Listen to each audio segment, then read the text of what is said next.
For this exercise, we're going to do the Sumif and the Countif function. We already have our worksheet opened. I've got my directions here to the right of the screen. It wants us to click in cell C20, and then it wants us to click the Formulas button to the left of the Formulas bar. So that is this FX button. When we click that, our functions dialog box appears. We can type in the word SUMIF and click Go. That will bring that up. We're going to then click OK. It says in the function arguments dialog box, we're going to put the insertion point in the range argument, and we are going to select cells C5 through C16.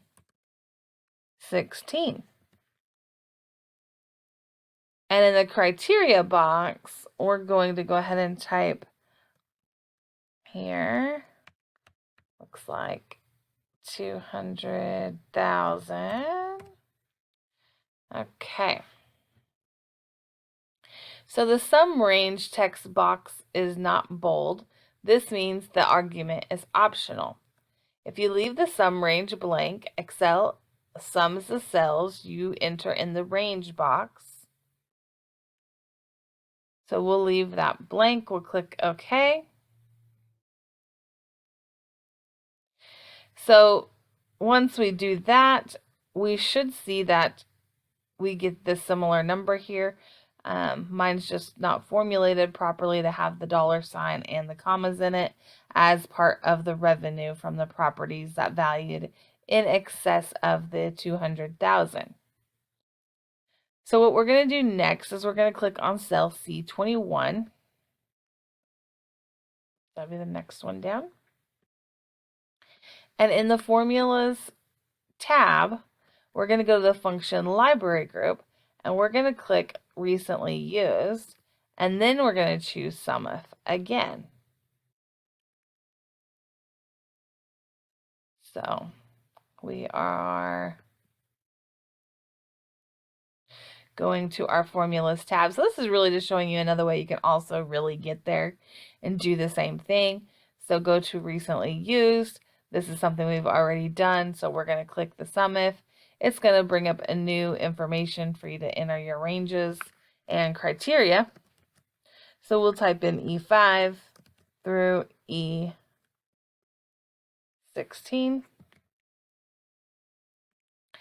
The criteria this time is going to be greater than 3%.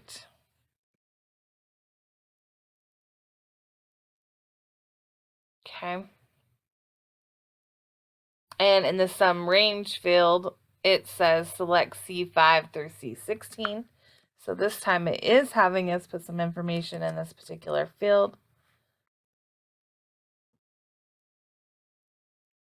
It says the formula in C21 is different than the formula in C20. In C21, the range is different than the sum range. And in C20, the criteria range and the sum range are the same. So we click OK. And we've got this new figure that gives the sum of properties that sold for a percentage difference of less than 3%. All right, so we will move on to the Countif function.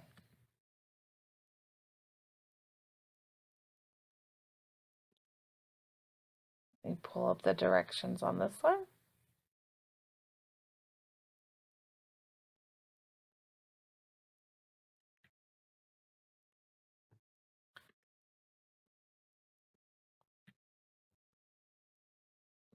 Okay, so for this one, it wants us to go ahead and select C24.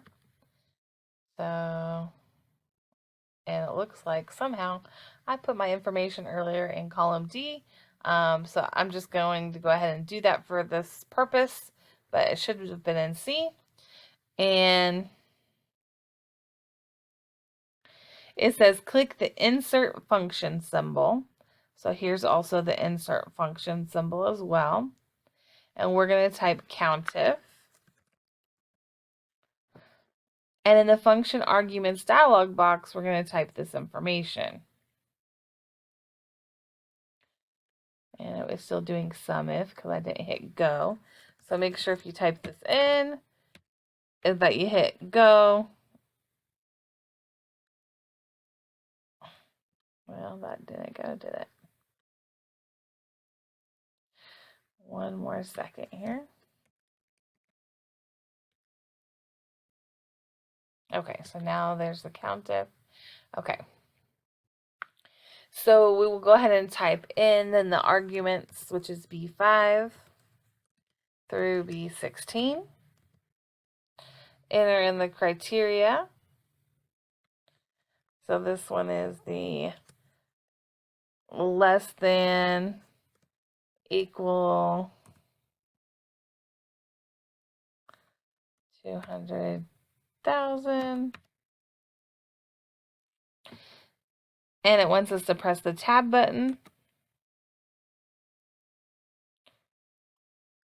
to preview the result here, which right here is the preview result. And we're going to click OK. And it says you set your criteria values greater than or equal to 200,000. Excel returns a value of 9.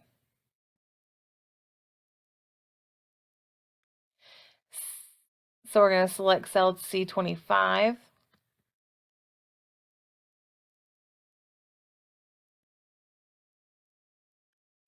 In the function library group, so formulas are function library group, we're going to recently used again, and we can select countif.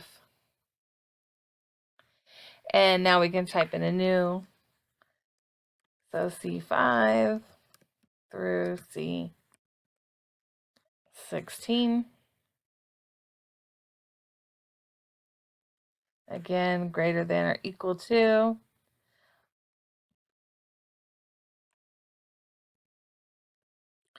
200,000. We'll press the tab to get the result, which is 7 this time. And then we'll click OK. And that is how you would do the countif. So that's going to wrap up this lesson for those particular formula functions.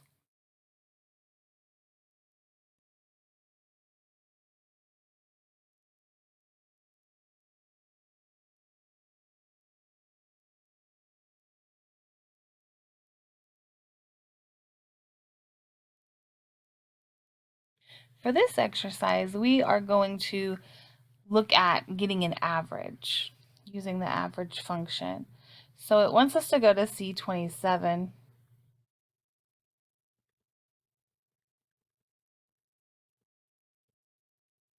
So here's C27, that says average list price.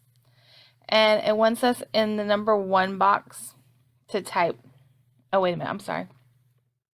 We got to click the function symbol. We're going to type average. Either type average.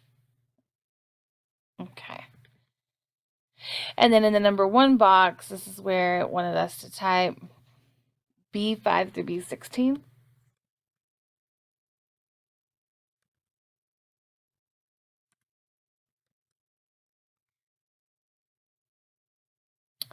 And click OK. So we've got an average price there. And then we're going to go to C28. And we're going to go to the function library group. This time we're doing average if.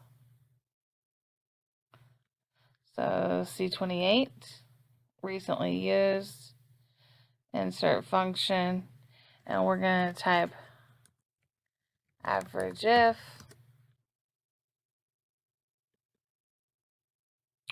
And now we've also got new range that we're going to be putting in here. It says in the dialog box we're doing for the range B5 through B16.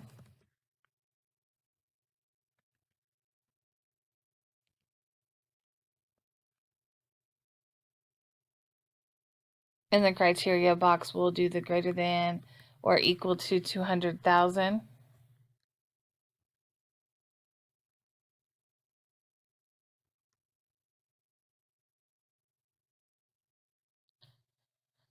And in the average range box, we're also going to put F5 through F16.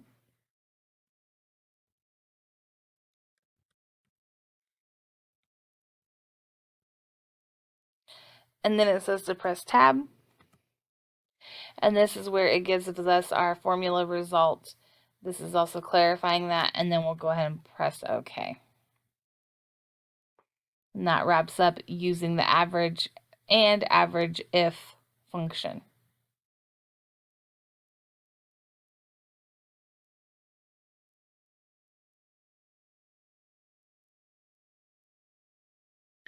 For this exercise, we're going to be using Vlookup. And so I've already got the practice worksheet here, and I've got my directions here on our screen as to what we're going to do to perform this function. It's used when the comparison value is in the first column of the table. So Excel goes down the first column until it matches, and then it looks in one of the columns to the right to find the value in the same row. Just to kind of give you a brief explanation as to what it does. We've got the work page already pulled up, so we'll move on to step 2, and we're going to select cells A15 through C20. So that was A15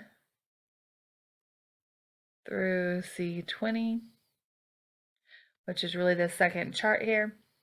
It says, then go to the Formulas tab, and in the Define Names group, we're going to click Define Name. So Formulas tab, here's Define Names group. We're going to go to Define Name.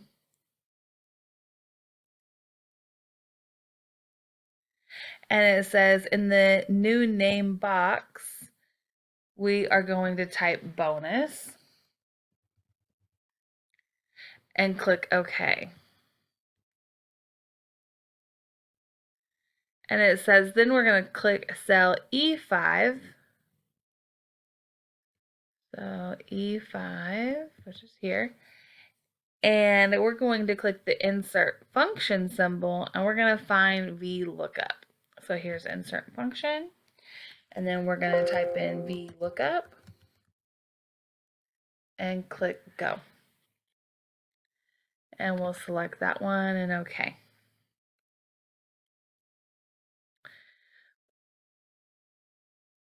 In the lookup text value text box, we are going to type B5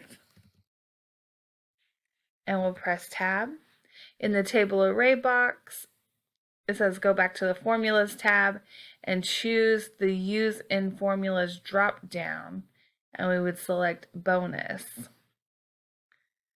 So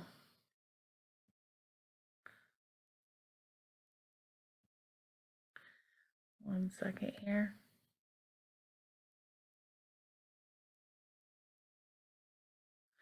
So we've got the Formulas tab.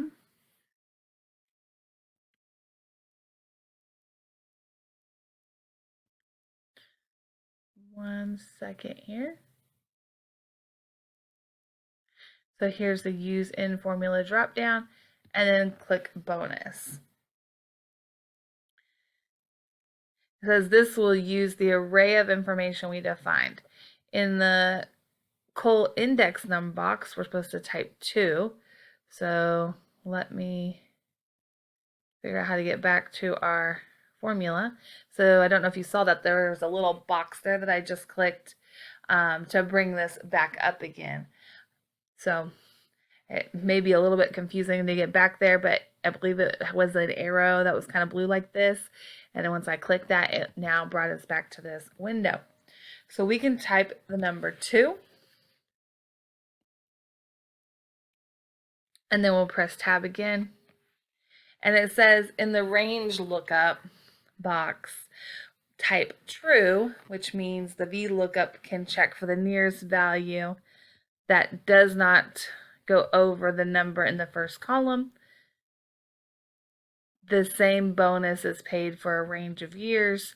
So if you enter true in the range lookup box, it's so that the value will be returned for all guessed. So we will type the word true here. And it says click OK then. And it showed, actually, and it went by really quickly, but the value is 2.5%. So using the fill handle in C5, it wants us to copy the formula from E6 to E11. So the fill is this little filled in square right there in the corner. And if you click and drag, and I believe it said to E7, right? Oh, E11. Thought that was a little odd. Okay, so then we continue to drag and fill it all the way down here to the end of the chart to E11.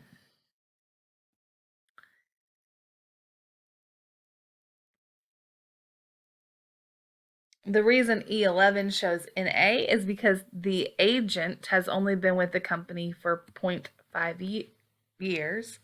So 0.5, only half the year. So this means the agent will not receive the bonus, basically, for not being with them long enough.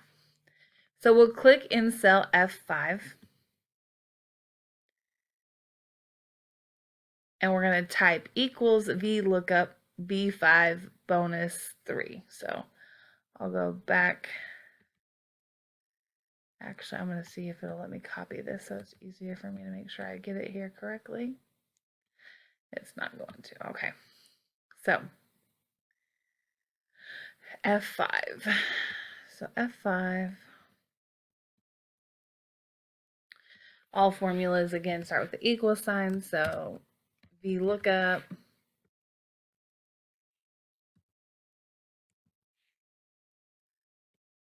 And that was open parentheses B5 bonus 3, which were separated by columns. So B5, comma, bonus, comma, 3. Oops, no comma at the end. I close parentheses and then hit enter. So now it has calculated the back office bonus rate for us of the 1%. So then it says to copy the formula from F5 through F11 again. So once again, you're just going to take that little filler square there and we're going to drag it down and then continue to drag it down to F11. And that completes the VLOOKUP process.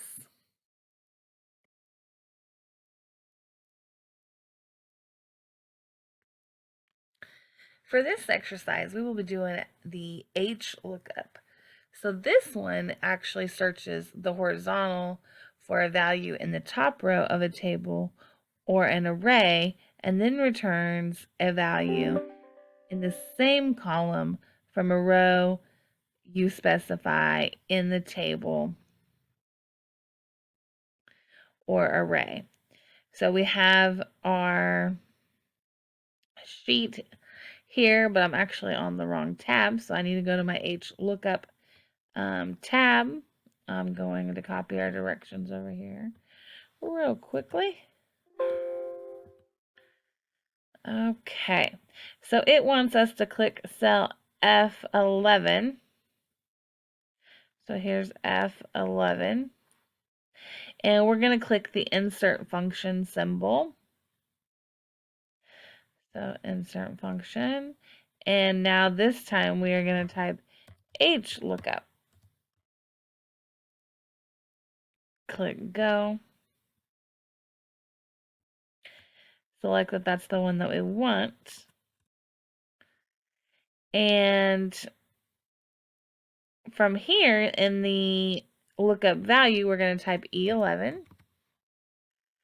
In the table array, we're going to type A1 through D7. Oops. So A1 through D7. 7.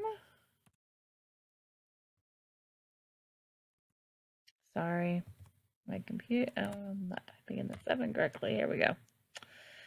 Okay, and this will be the range of cells that it'll look in, and in the row index one, we are going to type D11 plus 1.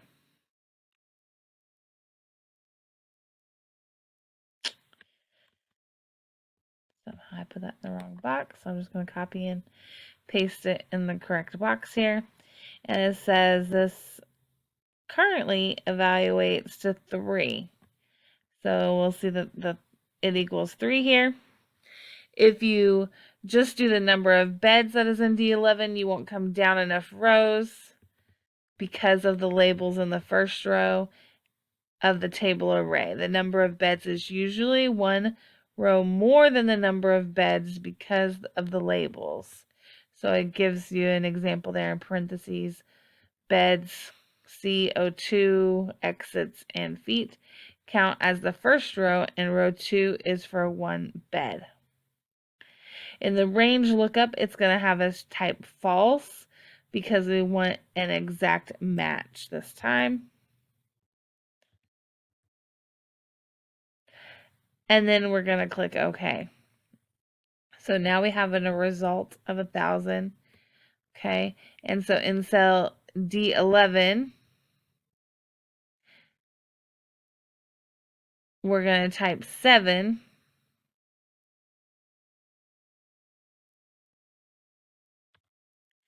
and hit enter. And what that then did is, okay, so D11, type 7 and enter. You know what? I did that wrong because I totally skipped some steps. Okay, so in D11, we are actually going to type 5 first and then hit enter. And that changed to 2,500. And in cell E11, we're now going to type C02 and press enter. It says notice the result changes to the result for the CO2 column for 5 beds, which is 3.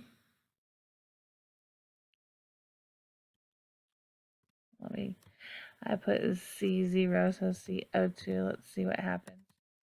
Because that didn't do what it was supposed to. There we go. So that was an O instead of a 0. And so now it moved from 5 to 3. And in cell D11, now we get to type 7 and press enter, which then gives us this error code of #ref exclamation point. And that's because the table only goes up to 5 beds. So in D11, we type 1, and F1 then should display a result of 1. And that sums up using the H lookup